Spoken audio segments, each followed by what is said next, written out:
Welcome to the Mind Sensei Podcast.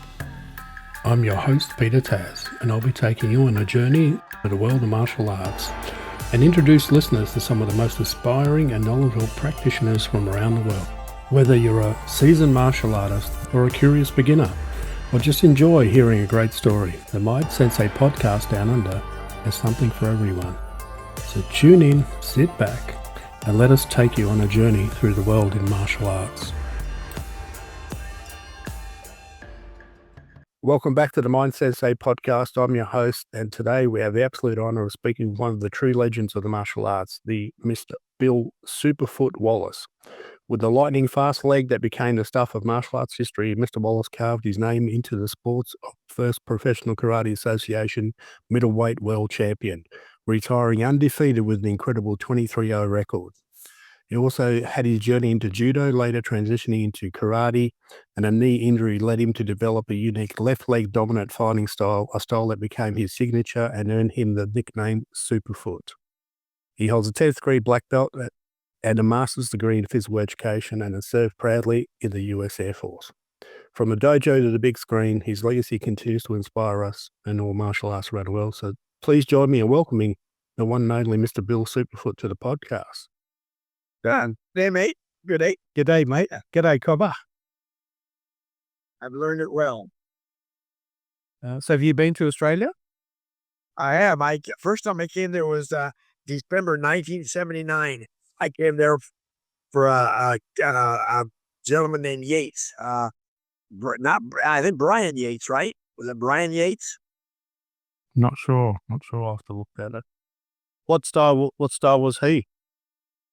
I have no idea. I just I travel all over, went to Sydney, Melbourne, Brisbane, and did seminars all over. Had a blast. Okay. All right. So let's kick it off and let's start with get back to the beginning on how you got involved in the martial arts and how what was your first style that you started with? Well, I was if you look at martial arts, wrestling was my first style.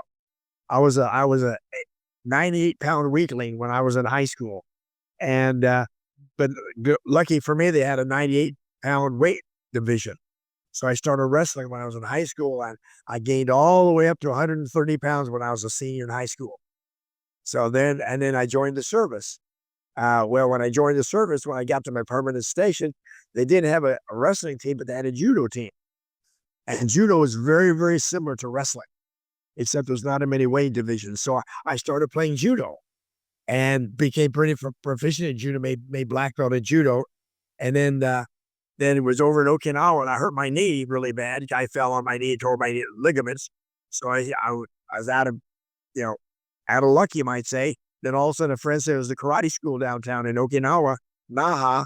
And I went down there and started training in karate. I only had one leg. I was in a cast. So, so I got that one leg, my left leg down pretty good. I used basically 3 kicks, the side kick, the round kick, and the hook kick, and I can do those all from the side. So that's what I had to do. I had to keep my right knee away from you so I could protect it from you kicking it. And it is a loud back. Was that Shorin? Yeah, Shorin. Shobayashi, Shorin. There's basically 4 systems in Shorin. Shobayashi, Kobayashi, Matsubayashi, and Masamura. And I started with Eizo Shimabuku, the same instructor that Joe Louis had. He was there a year and a half before me. Okay. So you came through with Joe Louis pretty much all the way, right? Yeah. And you started, what year was that? You started 1974? I started karate in 1966. Okay. And still practicing to this day. And it's still fun. The funny thing is, I still do the flexibility, I still do the kicking, still do the boxing, and because it's still fun. I enjoy it. It gives me a great workout, and it keeps me active. Yes, I think that's the key. That's the key to survival, is staying active. Oh yeah, the way that they did away when I fought. Yeah. So tell us about your first instructor and what impressed you about him. Well, my first instructor back in the United States was a gentleman named Mickey Janek and George Torbett. They were used to the competition aspect of it, and also with the street fighting aspect of it. So I learned some of the street fighting, and then plus I learned the competition aspect of it. And in Okinawa, there were no tournaments. So I'm working out with Mickey Janek, and about the 1st of February, he says, "Hey, you want to go to a karate tournament?" I said, "Okay, what's a karate tournament?" As he says, "You've never been to a karate tournament before?" I said, "We didn't have them in Okinawa." He said, "Oh." So they have forms competition, weapons competition, and sparring. I said, "Oh, great. Sure, why not?" So I went to the tournament. I did very well, very, very well.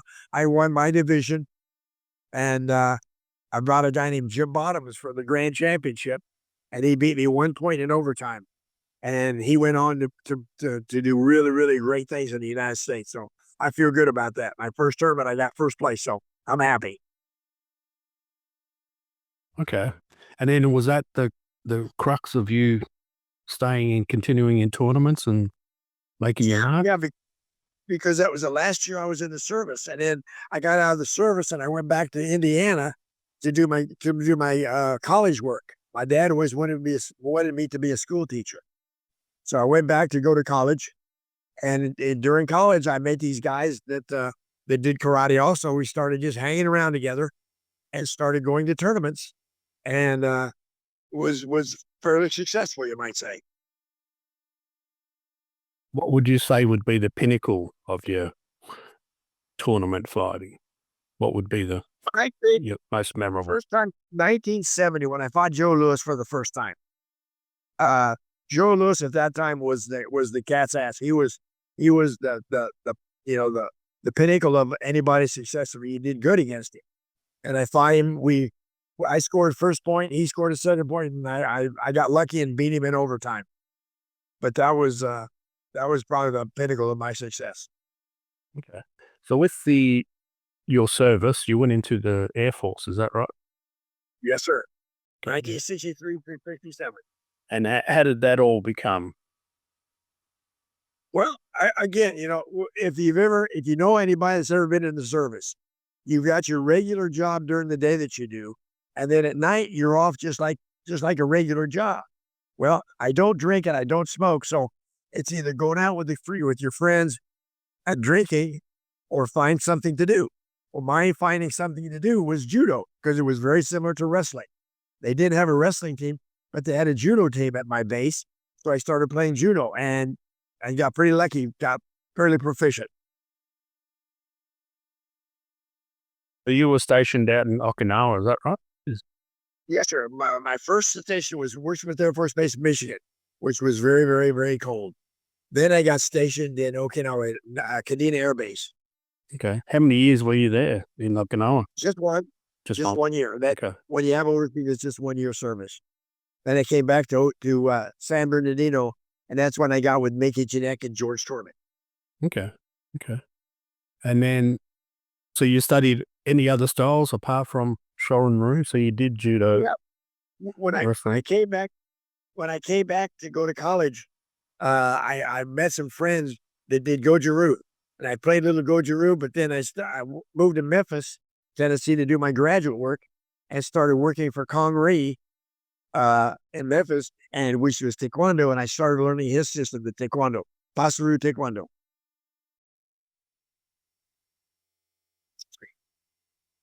With the prevalence of ground fighting popping up everywhere, what are your thoughts on cross training and learning ground? Well, wrestling, it's if you look at the rules, a good big man will always beat a good little man. Simply because of the weight difference and the height difference and the strength difference.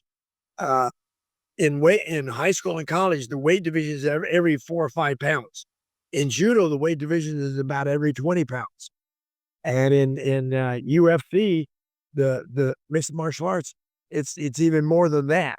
So the problem is, I like wrestling is still my first love, but if I'm going to roll around on the ground with somebody, she better smell good and be awfully pretty.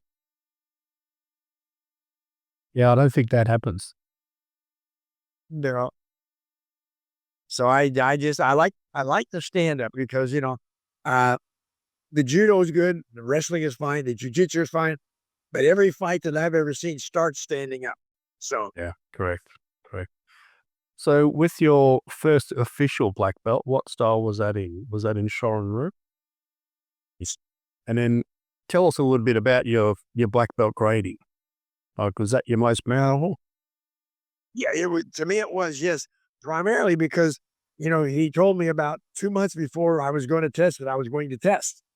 And I was already fairly proficient in tournaments. I had a good tournament record. And we practiced all the forms, practiced all the combinations, practiced all the movements. Walked in there one night. He says, "Congratulations, you're Shodan." And I went, "Huh?" I did all this practicing, did all this hard working, stayed up nights working and working and working. And he says, "Now you're promoted."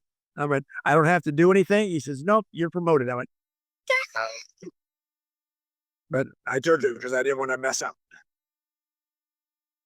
And do you have black belts in other styles as well?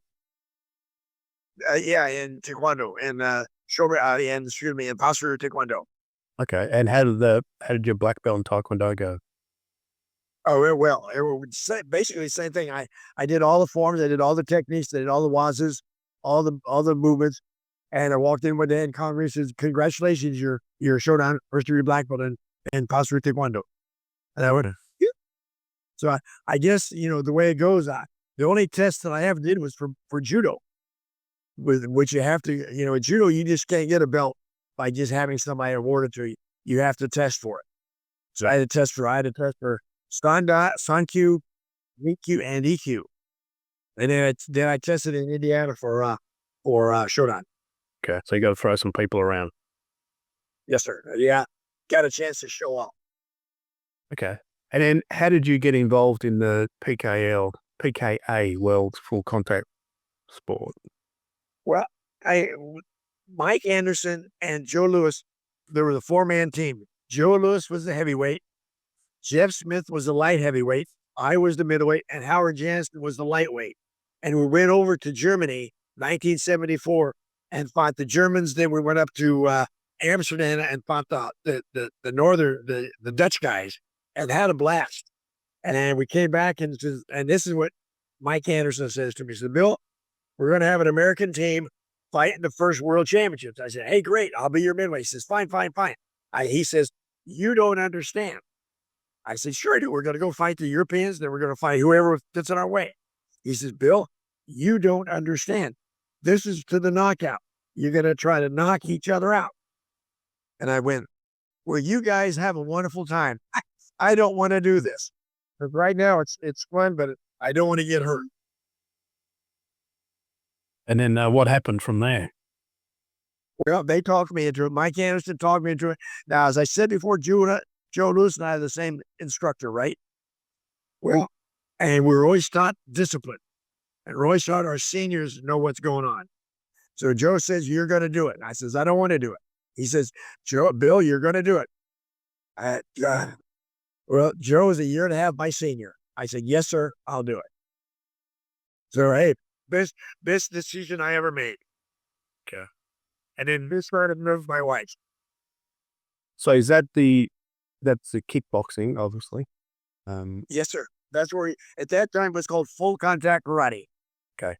And it basically was karate techniques from the hardcore karate techniques. We could sweep, we could take down, we could throw, but we couldn't armbar, we couldn't choke.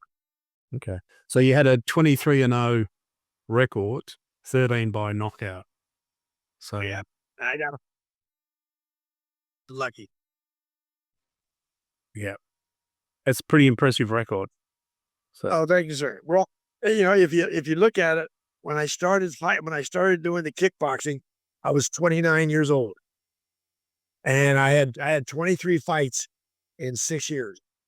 So well, 29, you're at your prime, really, aren't you? So that's yeah. Until you get done, and you sit there and says everything hurts. But luckily, because of my defensive posture, my judo background, my wrestling background, I tried not to get hit very much, and I had a pretty good defense, so I didn't get hit very much, so I didn't have to overcome any injuries or, any hard recovery time. okay. Let's talk a little bit about your induction into the Black Belts Magazine Hall of Fame. So you were inducted twice, right? So 1973 and 1978. Tell us about that experience. Well, in 73, I got competitor of the year. And at that time, I was national champion. I was national champion in the United States for 3 years. Uh, I got lucky, because a lot of it is luck because you don't get injured, you don't get hurt, you don't have any bad things go wrong. So that was fine, and no injuries. So, and I was quick, so I did get scored on. And then when I got inducted for 1978, it was for Man of the Year because of my dealings with kickboxing, with point tournaments, and with the films and things like this, and going around traveling, doing seminars all over. Okay. And then let me see. So your Superfoot system, let's talk a little bit about your style of kicking. Now, it originally started because you hurt your knee and then you wanted to protect it. Yes. So may All of my techniques come from the side. I'm left-handed, I'm left-legged. Luckily, my right knee got injured. So I fight sideways. If you look at Floyd Mayweather, he fights sideways and he was very successful as a boxer. So I fight sideways with my front hand down, something like this. So you got to go around my front arm, over it or under it. You can't go through it. So I protect it. My shoulders up to protect my face. So that allows me to use my front leg for the side kick to keep you away from me. So the roundhouse kick is like my jab and the hook kick is my counter.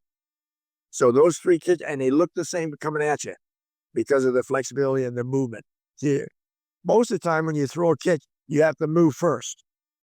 Your opponent can see you move, he can react accordingly.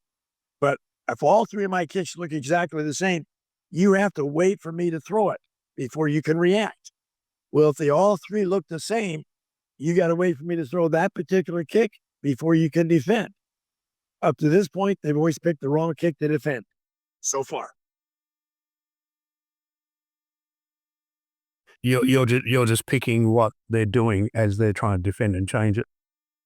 Look, any openings, it's like if I reach out and touch you, you're going to block, but then there's the kick. Or I throw a side kick, you react to the side kick, then there's the roundhouse kick. I'll throw the hook kick, you defend, then there's the roundhouse kick. I throw the roundhouse kick, you block it, then there's the hook kick. All three of them work perfectly together. And I'm sideways, so there's no target for you to hit.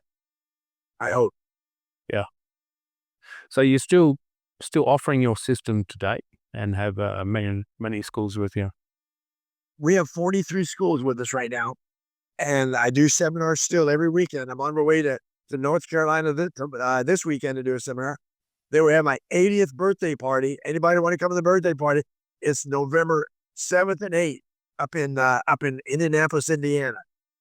So my 80th birthday party it's a month early, but it's better than the cold weather.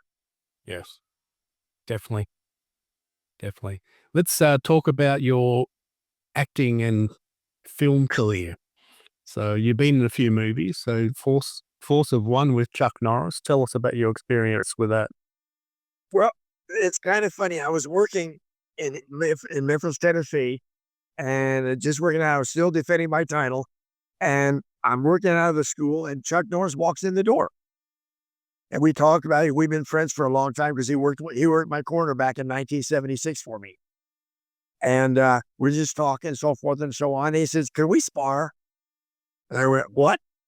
He says, "I'd like to spar with you." And I said, "Fine, I'd love to." So we kicked everybody out of the school, told everybody to leave, locked the door. And for about an hour and a half, we beat the shit out of each other. Had an absolute blast. And nobody ever know what happens. I'm not going to tell what happened, and Chuck's not going to say what happened. We just sparred and had a blast. So you locked the door. You locked the door just in case he kicked the shit out of you, and you didn't have to show anyone, right? Yeah, or nobody came in and got us or whatever. Yeah. We had a blast. Then right after that, he said, "I'm doing this movie called The Force One, and I'd like you to be the bad guy." And I went, "Huh?" And at that time, I had to defend my title over in Monte Carlo against the guy named Daryl Tyler. So I had to go over there, fight, and I came back and called him and said I won. And yes, I'd like to do the movie. So I went out to California. We did the movie from October 78 to December 78.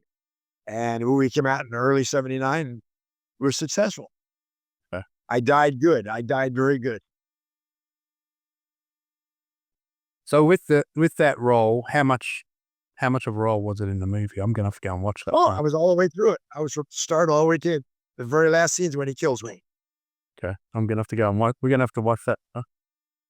Oh yeah, I don't believe that I died. I died. I broke a twig, and he let go of me. I slid out through the woods. I didn't really die. Okay, But I did. But I did. tell us, so you were associated with Chuck Norris from an Yes, sir. early stage. Have you got any memorable moments or funny moments that you can share with us with this? Well, probably the funniest moment is I'm sure you guys are familiar with Skipper Mullins. He was back in the mid '60s. He was part of the team with Joe Louis, Chuck Norris, Mike Stone, and Skipper Mullins. It was a 4-man team they were great. Well, I was defending my title against Skipper Mullins in Dallas, Texas, 1973. Skipper comes in and tries to sweep me. I hit him with a hook hit right in the solar plexus, drop him. And Chuck Norris says, no point, hit him in the arm. Now, understand, Skipper's on the floor. He can't breathe. He's sucking air, right? And Skipper says, Chuck says, no point, hit him in the arm. So, no point, right? Skipper jumps up and says, good point, Bill. I said, I didn't get a point. So he stood over his uniform and a big old heel print right on his solar plexus. And Chuck just goes, one of those things. But we became great friends after that. No problem. And have you? That's probably the only thing. Okay. And your next movie was Kill Point with Cameron Mitchell. Yeah. I died that one too. Seems to be a theme here, right? Yeah, well, we did a fight scene and did some good choreography. It's fun. You have to realize whatever you see on camera isn't true. Yeah, definitely. You learn that when you go take your first martial arts instructor, huh? Your lesson. Yeah. Yeah. Yeah. The Protector in 1985 with Jackie Chan. How was that experience? I had a blast. I went over there to do the movie. We did choreography together, and he said, we're gonna do our big fight scene. And I said, okay, how do you want to do this? He says, well, I'll do this, this, and this, and this, and you do this and this. I said, well, can I give you my opinion? And he said, yeah. I said, okay. I read the script. I'm a retired world champion. I'm a bad guy. I'm a retired world champion. And Jackie, you're a regular New York City policeman. If we have a fight and it's nip and tuck, nick and tuck all through the fight, it doesn't make being an ex-world champion very, very likable or very realistic, do you think? He said, no. I said, what I should do, first of all, is just beat the living crap out of you for the first 3/4 of the film. For the first 3/4 of the fight scene, I should just play with you, beat you up, knock you down, pick you up, knock you down again, and just do something all around. Then I do something stupid because I got that much confidence, and then you take advantage of the stupidity that I do and kill me. And he looks at the, yeah, okay, that's what we'll do. And that's the way we did it. Choreograph. And it took us about a day to choreograph it and another day to shoot it, and had a blast. And he's a really, really good guy. So what was the silly move? I just want to make a few notes in case I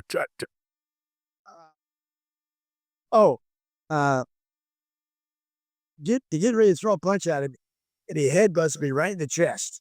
He runs into me, headbutts me, and knocks me back. And then he pulls up these two canisters, and I go bam, bam, hit the canisters. Then he hits me on top of the head with the one that's already broken and knocks me silly. And then it starts going downhill for me. Okay, we make a note. Canisters. Yeah, terrible. Well, it was like a pottery kind of thing. They broke real easy. So when he broke, I hit it. It didn't hurt that much. Yeah. Okay. Then the next one was Ninja Turf with Philip Ree. Yeah, we had a blast. I had a blast that one. My job was again to be the bad guy. I died in that one too, but it was fun. The fun part about it was stringing this guy up. He's straight up. He was about probably 8 to 9 feet up, straight up, and I'm kicking him in the ribs. I kick him in the chest. And he said, "Can you kick him in the head?" I said, "Sure." Now, understand, his arms are like this. He can't protect himself. I kick him in the head a couple of times and swing him back and forth and so on. But Philip and Simon are really, really good guys. We do seminars together in England. So Yeah. Nice. yeah, Okay. So then you went on, you did some commentating at the early UFC. So tell us a little bit about that experience. very first one. Did the very first with Jim Brown, Kathy Long, and myself. Yeah, had a good time. Okay.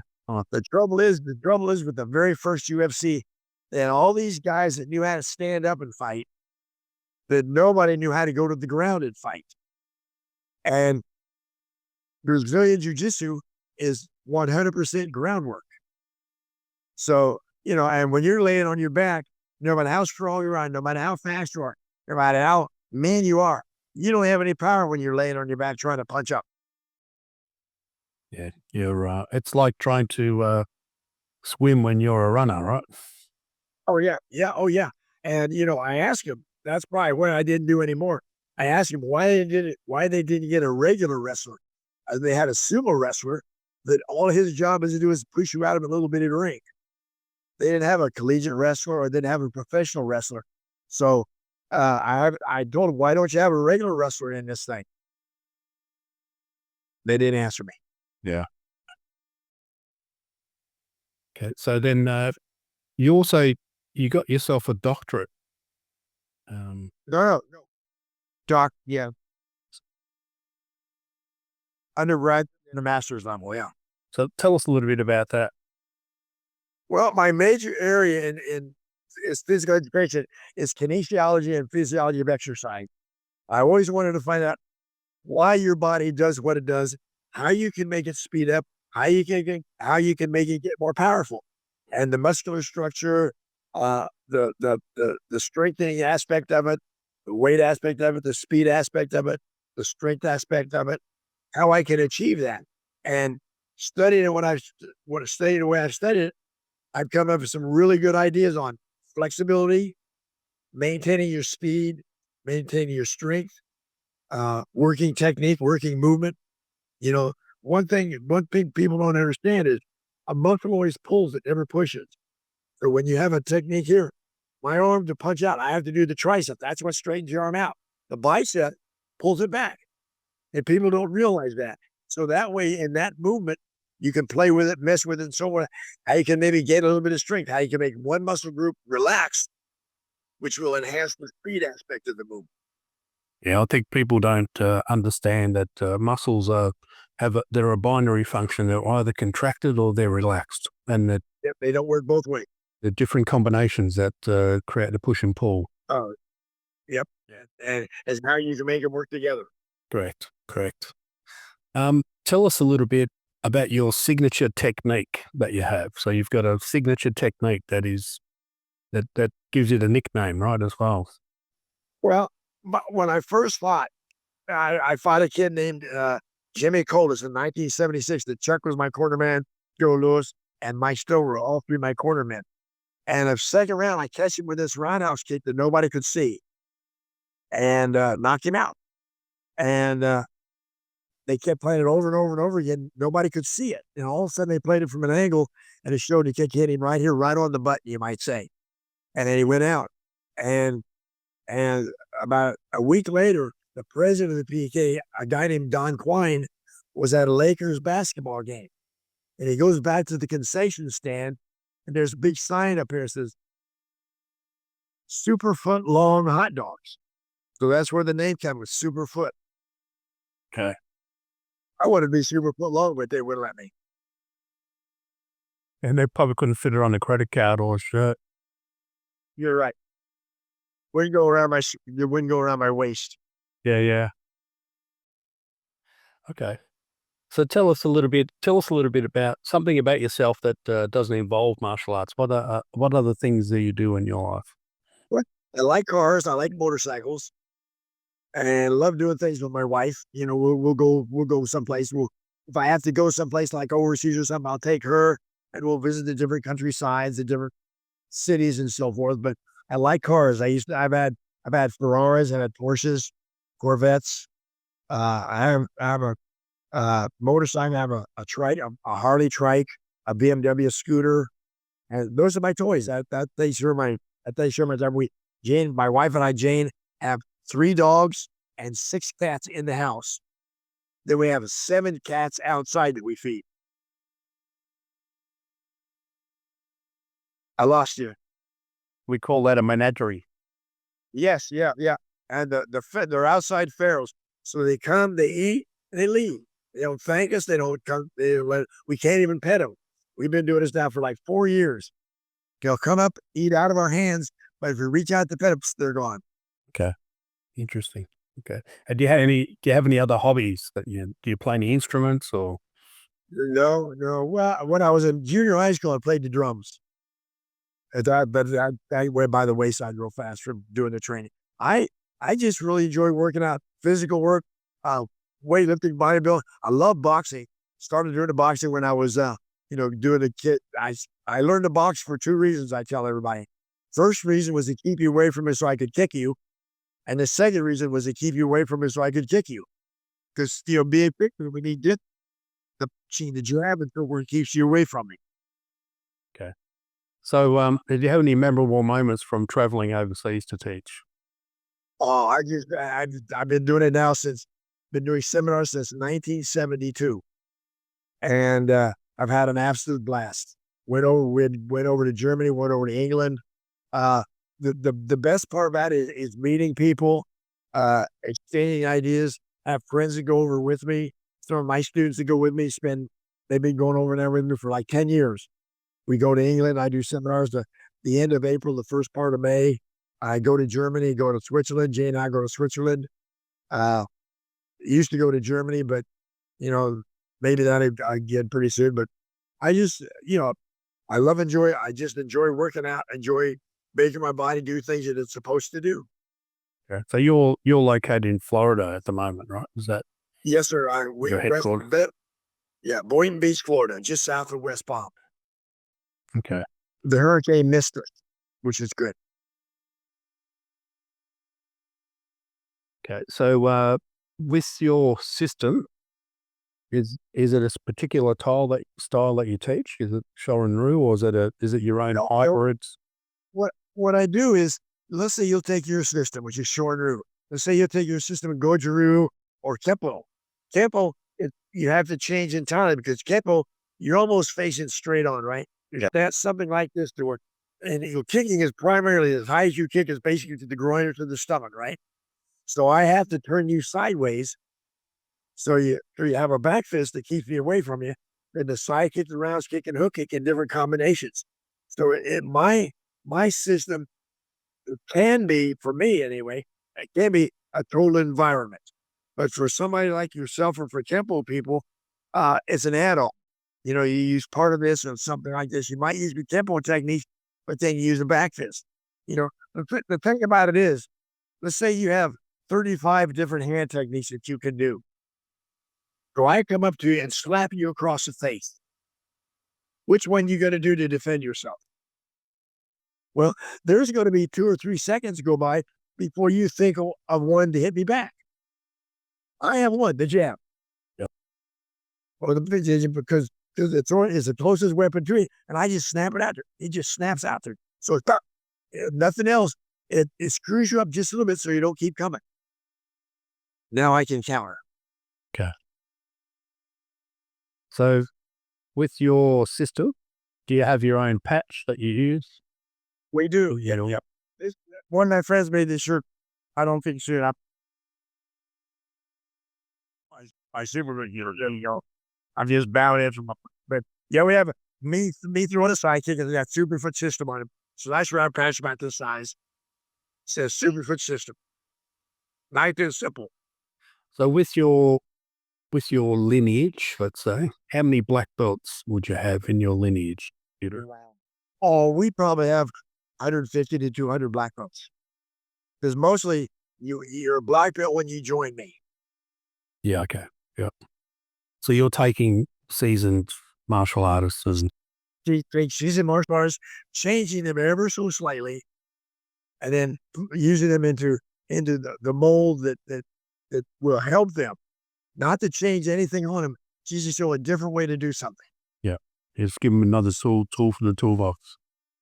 Right. When I came back from Okinawa, there were primarily 4 systems in the United States. There were Shorin, Shodokan, Goju, and Shoreiru. That's it. Taekwondo wasn't even in the United States yet. So, and as time goes by, somebody changes something, somebody changes this. Now it's not only is it Shorinru, now it's Shorinru, or as like Fumio Demura, it's Shitoru, it's Shitoru, but then you got a different guy saying it. Now it's Shitoru, and you go, what's the difference? Very little. Yeah. Okay. So with your students that you have under you, if you were not around anymore, what advice would you give to them moving forwards? I tell them every seminar that I do, take what we do, change it, play with it, modify it. Because every one of us, even yourself, we're built differently. We have different strengths, we have different weaknesses, different flexibilities that I bring out. But most important, we're different right here psychologically. The last thing I ever wanted to do was get close enough to punch anybody. Because if I'm close enough to punch you, you're close enough to punch me back. And if you look at boxers, the best boxers in the world have flat noses. That means they get hit. Yep. Well, my nose is still working pretty good. There's no scar tissue. And when I talk, I go, you went, because I don't want to get hit. I like the distance aspect of it. And my legs give me that distance. Okay. And could you share, have you had any moments with famous people that you can share with us? Well, when I came back to Memphis, Tennessee from Indianapolis, I worked out with Elvis Presley. I worked for Elvis from 1974 to 1977 when he died. And then in 1980, I went to a party and met John Belushi and worked with John Belushi from 1980 to 1982 when he died. And then the birthday party that we're having is Michael Jai White, the actor, is going to come to the party. We're going to have a blast together. And again, Philip and Simon Rhee are very, very good friends. We do seminars in England together and around. So met a lot of great people. Danny Aykroyd, really a whole bunch of actors, and I've had a blast. My life has been so blessed, you would not believe it. Okay. And how was do you have any memorable moments with Elvis? Oh, yeah. Well, yeah. When I won the world championships, you're simple, right? Yeah. Okay. What do they do when they promote you? They kick you. They kick you, right? And there's a picture of Elvis kicking me in the stomach. And I think it's the National Enquirer, I'm a hapless sparring partner. So, which is kind of neat. Look, and because I just won the world championship, and he's making a big promotion out of it, and I'm standing there like this, he kicks me in the stomach, and it says Elvis Presley working out with a hapless sparring partner. And I'm like, wow, that makes me feel really good. Thank you. Yeah. For the championship. Yeah. Appreciate that. Yeah. Everyone's going, it doesn't take much to be a champion these days. No. Yeah. Now when it comes right down to it, you got to beat the shit out of each other. Okay. So over the years of your training, like we are not young anymore. I will just say that. How has martial arts impacted your physical and mental well-being throughout the years? Well, because of my injury, I had my right knee totally replacement, and I've had 4 hip replacements, 2 on the left side, 2 on the right side. Simply because of the stretching and the work that we go through, hitting people, getting hit. So, but ironically enough, I have no trouble now doing the splits.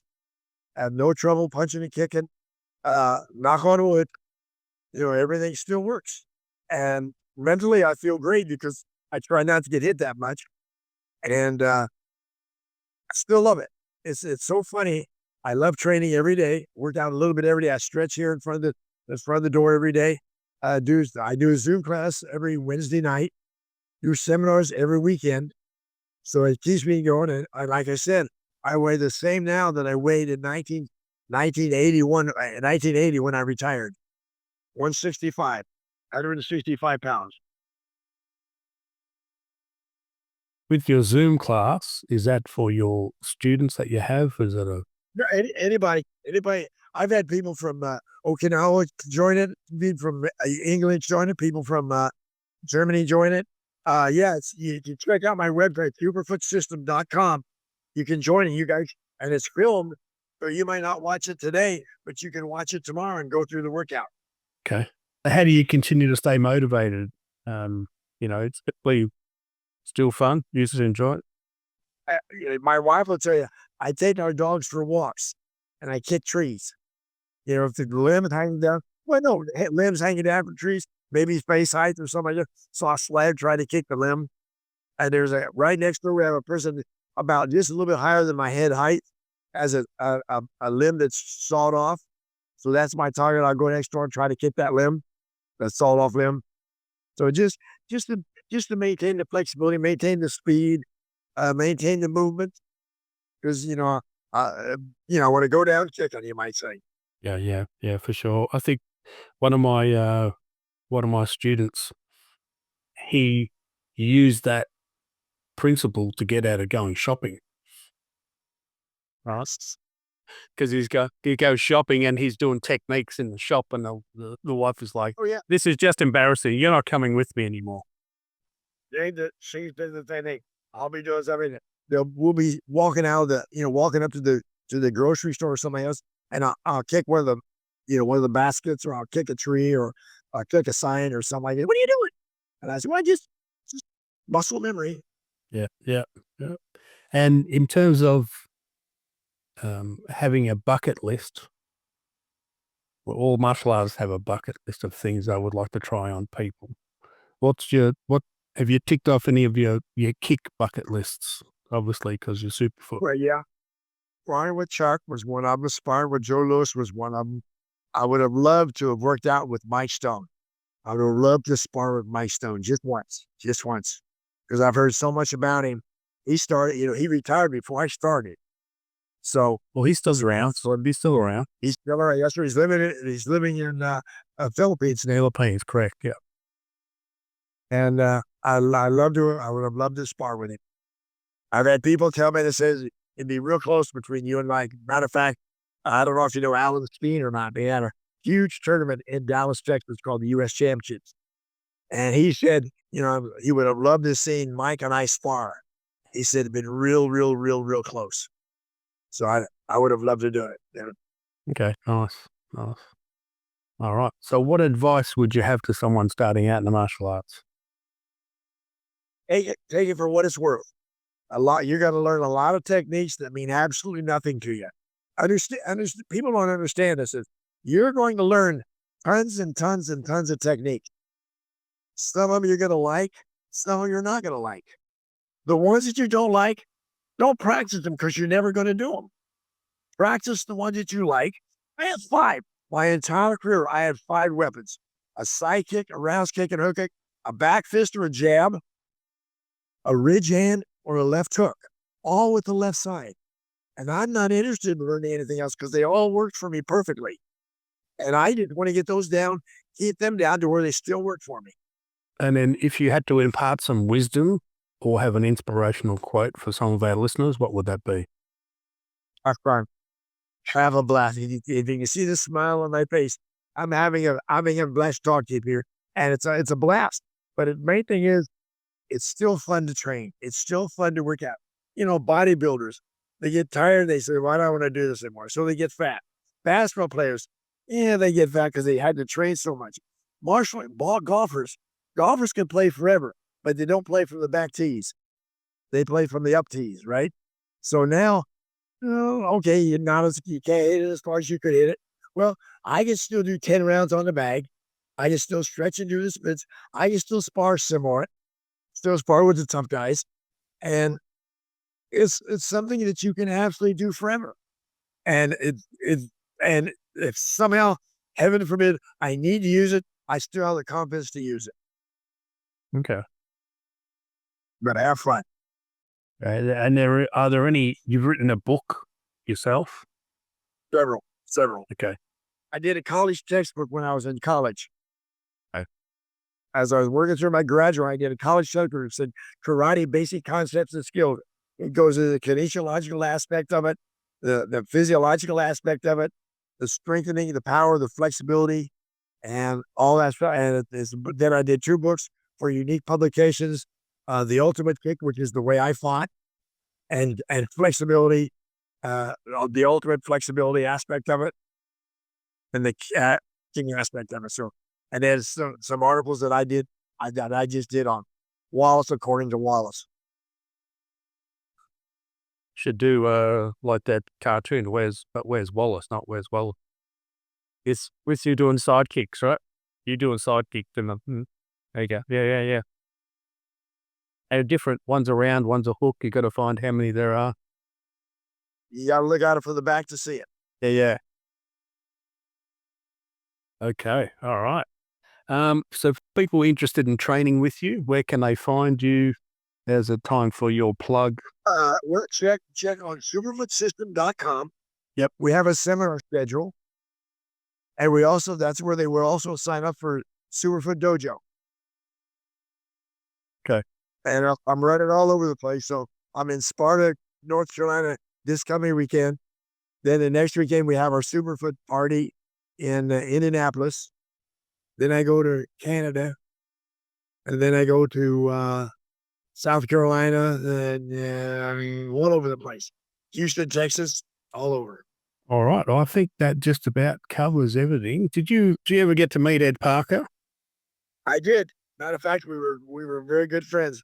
I fought for him in 1968. They had a tournament in Hawaii called Mainland versus Hawaii, and I fought on that team. On the mainland team, we fought against the Hawaiians. Had a great time. Okay. And do you have any memorable moments at all you can share with Ed? Yeah, for a big guy, very, very, very fast. We were doing some combinations together. I was doing some of the boxing stuff. He was doing some of the Kempo techniques. You ever see him do the dance of death? Yeah. Okay, he does. It's like dancing. It's like 2 ballet dancers out there, him with his people. And I liked him very much. It's a shame what happened, but superb guy, superb gentleman. Well, I think that brings us to the end. All the questions, everything. We've flown through it, which is good. So give you time to get onto your podcast. But yeah. All right. I just thank you very much. You've asked some questions that hasn't been asked before, so I appreciate that. But also, I have a blast. I can talk about martial arts forever. Yes, definitely. That's how people have been Bill. Yes, sir. With a non-martial art. You know, none. We have some stories. Yes, definitely. All right. Well, thanks for joining us on the Mind Sensei podcast, Mr. Bill Superfoot Wallace, all the way from Florida, USA. Thanks for sharing your story. I have a good friend he's living in Sydney now. I think he's in Sydney or Brisbane. Ian Forth. Okay. Ian Forth was one of my students a long time ago when he was living in Texas. He's living in Australia now. So Ian, if you're listening, love you, big guy. Take care. Okay. Nice shout out for Ian Forth. Excellent. Okay. All right. Well, thank you for joining us and spending time sharing your story. Well, thank you very much, Peter. And it's great talking to you, sir. Thank you. Hopefully we can meet in person one day. I would love to. Okay. Thank you very much. I'm your host, Peter Taz, and you've tuned in to the Mind Sensei Podcast from Down Under. We want to take a moment to thank all our listeners for tuning in to the Mind Sensei Podcast. We appreciate your support and hope our show has been both informative and entertaining for you. If you haven't already done so, we would like to invite you to subscribe to our podcast so you never miss an episode. Finally, we'd like to thank our guests for sharing their knowledge and experience with us. Without their generosity, this podcast would not be possible. Thank you again for listening to the Mind Sensei Podcast Down Under. We hope that you continue to join us on this journey through the world of martial arts.